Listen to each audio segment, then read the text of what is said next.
Get ready for action because Dominick Barlow is shaking things up for the Philadelphia 76ers. This versatile player has found an unexpected role on the bench, and his defensive spark is proving to be a major factor in this series. We dive into how Barlow's performance, especially in the fourth quarter, could be the key to shifting the momentum in the Eastern Conference semifinal series. Tired of dropping your phone or struggling to hold it with one hand? The PopSocket's Pop Grip gives you a secure grip, works as a phone stand, and even lets you swap the top for a fresh new look. Simple, useful, and perfect for everyday phone use. Click the link in the comments to grab yours on Amazon. The rivalry is heating up between the Knicks and the Sixers, and the tension is palpable after Game 2. We look at the fiery exchange that broke out between Jeremy Sochan and VJ Edgecombe after the game, and hear what both players said about what they expect from the rest of this intense playoff battle. Head coach Mike Brown is not happy with the free throw discrepancy in the 76ers series lead.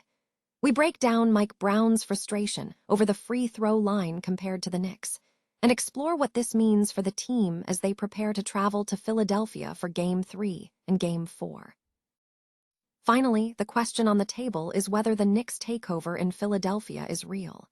We examine Joel Embiid's plea to fans not to sell tickets and the Sixers' geofencing strategy, and what this means for the big spending fans heading to the Xfinity Mobile Arena for Game 3. Dominick Barlow's unexpected contributions have reignited hope for the Philadelphia 76ers as they navigate a challenging Eastern Conference semifinal series against the New York Knicks. Despite a fluctuating role in the rotation, Barlow's performance off the bench provided crucial defensive sparks, particularly in Game 2, which the 76ers managed to steal at Madison Square Garden. Barlow, who has been navigating a two-way contract and a reduced playing time, demonstrated versatility and defensive tenacity.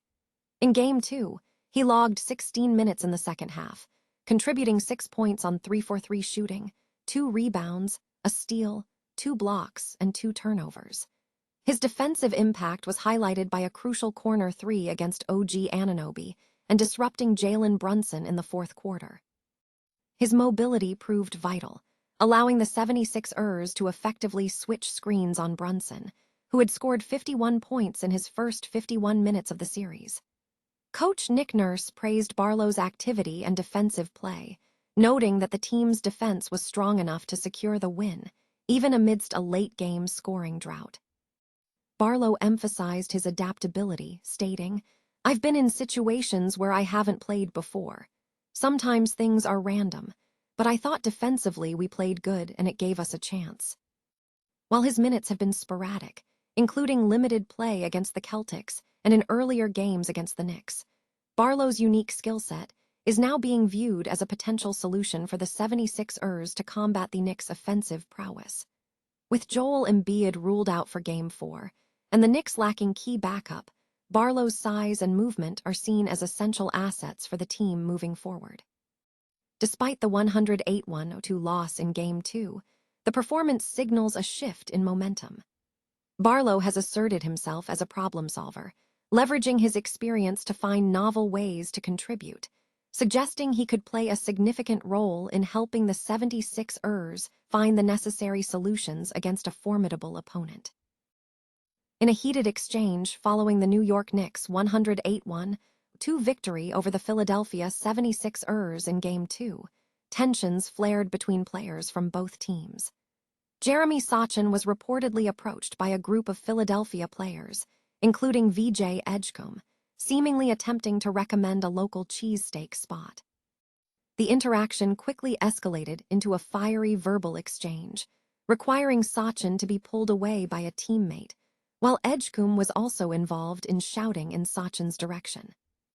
Clutch Points reported that the verbal sparring between Sochan and Edgecombe occurred during the fourth quarter when Sochan attempted to troll Edgecombe while he was speaking with an official. This incident underscored the intensity of the rivalry in Game 2 and set the tone for the upcoming Game 3 at Xfinity Mobile Arena as the series shifts to Philadelphia. Following the game, VJ Edgecombe expressed his anticipation for the series, stating to reporters that he felt it would be a dogfight. predicting that the rivalry would come down to the wire in nearly every game. The verbal friction was not limited to Sochan and Edgecombe. Spike Lee and VJ Edgecombe also engaged in a back-and-forth exchange after the 76ers rookie made contact with Knicks captain Jalen Brunson during an inbound play, with Lee being quite animated while Edgecombe remained composed. The Knicks are scheduled to travel to Philadelphia for the next 2 games of the series before the potential return to New York for Game 5 on Tuesday. The New York Knicks secured a commanding 2-0 lead in their second-round series against the Philadelphia 76ers following a 108-102 victory on Wednesday. However, Knicks head coach Mike Brown expressed frustration regarding a significant discrepancy in free throw shooting between the two teams. Brown acknowledged the challenge of winning a close game when trailing at the free throw line, stating, "It's tough to win a ball game if you're getting beat from the free throw line like that versus a really good team. We've got to look at every aspect of it." In Wednesday's contest, the 76ers shot 28 free throws compared to the Knicks' 25.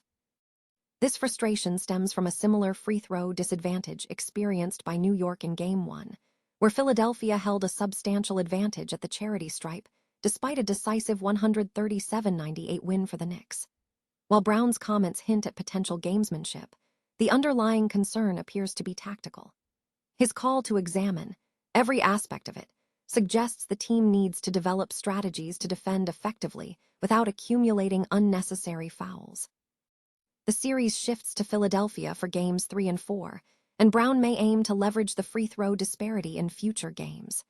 Furthermore, the foul trouble among Knicks players is a growing concern. OG Anunoby, Karl Anthony Towns, Josh Hart, and Ariel Hukporty each committed at least 3 fouls in the win. This foul trouble could become a significant issue on the road, particularly if Joel Embiid returns after missing Game 2. Despite the foul trouble, the Knicks managed to secure the 2-0 lead, capitalizing on a 9-0 run in crunch time. Jalen Brunson was instrumental, scoring 26 points and recording 6 assists, while Karl Anthony Towns contributed a triple-double with 20 points, 10 rebounds, and 7 assists. Game 3 is scheduled for Friday, with the free throw differential poised to be a key storyline as Brunson seeks to maintain the momentum.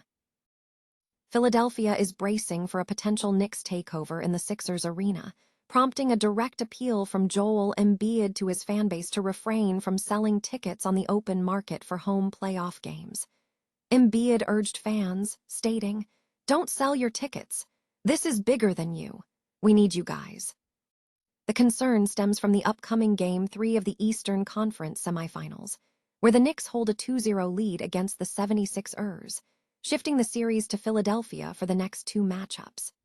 The Knicks have historically enjoyed a strong home court advantage in the city, fueled by affordable travel options and passionate support for players like Jalen Brunson and Karl Anthony Towns.